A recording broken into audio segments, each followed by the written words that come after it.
Nedumangad Amrita Kairali Vidyabhavan senior secondary സ്കൂളിൽ Mann Ki Baat listeners club പ്രവർത്തനം ആരംഭിച്ചു.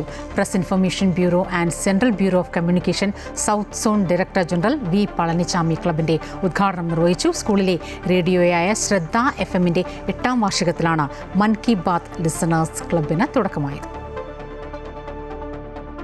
സാക്ഷിയാകാൻ പ്രധാന ഹാളിൽ അണിനിരുന്ന വിദ്യാർത്ഥികൾക്ക് നടുവിലൂടെ വിശിഷ്ടാതിഥികൾ വേദിയിലേക്ക്.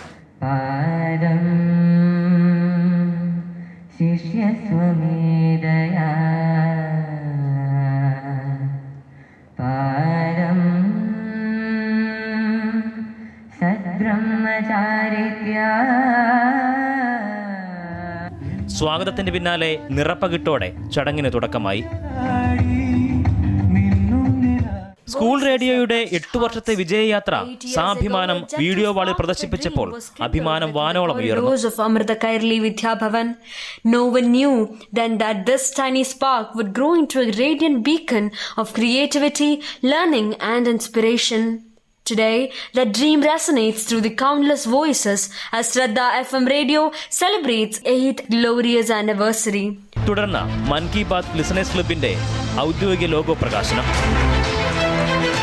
136 എപ്പിസോഡുകൾ പിന്നിട്ട മൻ കി ബാത്തിന്റെ മികവും സാധ്യതകളും വിദ്യാർത്ഥികൾക്ക് മുന്നിൽ വി പളനിച്ചാമി IAS അവതരിപ്പിച്ചത് സ്വന്തം അനുഭവത്തിന്റെ കൂടി വെളിച്ചത്തിലായിരുന്നു. I remember the first day when our honorable Prime Minister gave the speech on Man Ki Baat. It was 3rd October 2014. Every episode our PM brings innovation. വിദ്യാഭ്യാസത്തിന്റെ ആവശ്യകതയും പ്രാധാന്യവും വിദ്യാർത്ഥികൾക്ക് ബോധ്യപ്പെടുത്താൻ 10, 11, 12 ക്ലാസുകൾക്ക് വേണ്ടി നടത്തിയ ഇൻട്രാക്ട് സെഷനും ശ്രദ്ധേയമായി. ഭയങ്കര വണ്ടർഫുൾ ആയിട്ടുള്ള ഒരു സെഷൻ ആയിരുന്നു. നമുക്ക് കുറേ വാല്യുബിൾ ഇൻസൈറ്റ്സ് ആണ് നമ്മളായിട്ട് ഷെയർ ചെയ്തത്. എങ്ങനെ ഒരു കരിയർ നമുക്ക് ബിൽഡ് ചെയ്യാം, എങ്ങനെ നമുക്ക് പാഷനേറ്റ് ആയിരിക്കാം നമ്മൾ കരിയറിനെ കുറിച്ച്, അതെല്ലാം നമ്മളെടുത്ത് പറഞ്ഞിട്ടുണ്ട്. അസുലഭ നിമിഷത്തിന് സാക്ഷിയായതിന്റെ സന്തോഷം വിദ്യാർത്ഥികളും പങ്കുവച്ചു. അപ്പോൾ നമ്മൾ ഇന്ന് മൻ കി ബാത്ത് ലിസണേഴ്സ് ക്ലബ്ബ് നമ്മൾ ഇന്നിവിടെ ഇനോഗ്രേറ്റ് ചെയ്തിരിക്കുകയാണ്.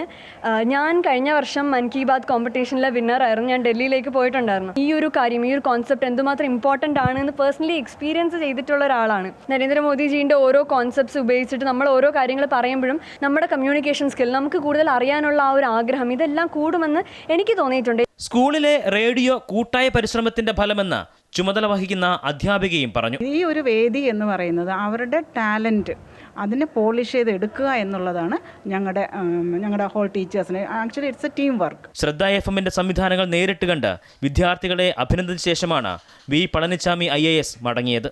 അമൃത ന്യൂസ്, തിരുവനന്തപുരം.